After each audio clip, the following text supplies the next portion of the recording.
Olá, meus amigos, vamos conversar brevemente sobre a audiência de instrução e julgamento.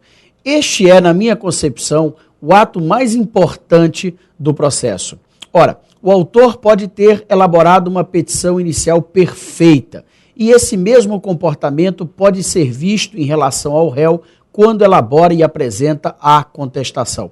Mas essa perfeição de comportamento no início do processo não garante nem ao autor, nem ao réu, o sucesso da empreitada processual. Por quê? Porque se a parte não tiver êxito em termos de produção de prova na audiência de instrução e julgamento, aquelas peças perfeitas não serão suficientes para garantir a ela, a parte, o sucesso do processo através da prolação da sentença. Portanto, a audiência é, na minha concepção, eu sempre afirmei isso, o ato mais importante do processo.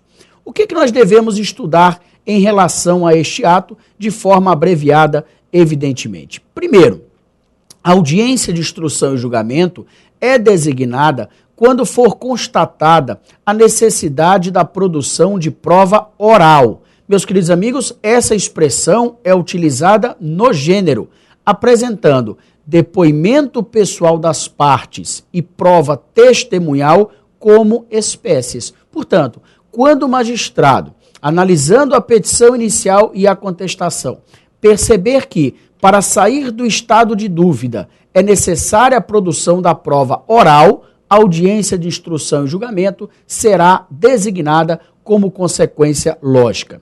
Segunda informação importantíssima, esta audiência é antecedida da prática de dois atos preparatórios. Quais são eles?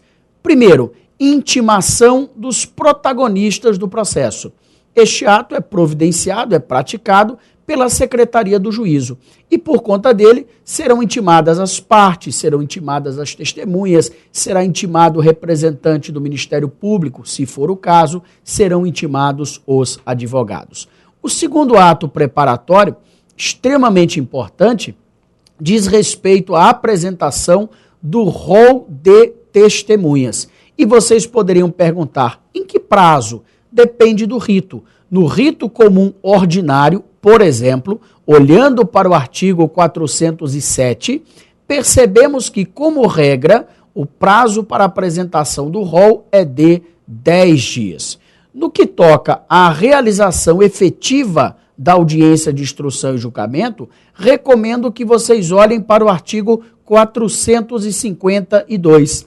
Ele ordena os atos que são praticados na audiência na sua sequência lógica. Primeiro, se for o caso, o juiz ouve o perito e os assistentes técnicos. Segundo, ouve as partes, primeiro o autor e depois o réu. E por último, ouve as testemunhas. Primeiro as arroladas pelo autor e depois as arroladas pelo réu.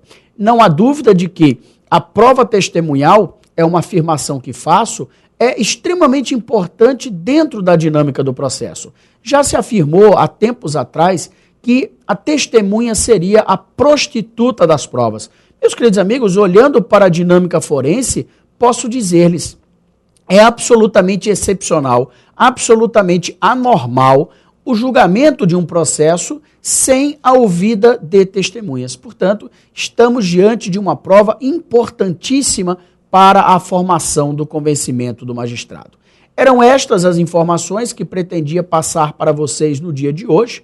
Gostaria de dizer-lhes que em 2013 nós estaremos com o nosso curso completo de processo civil no modo presencial nas cidades do Recife, começando no dia 30 de março, em Natal, começando no dia 8 de abril e em Fortaleza, também tendo início no mês de abril.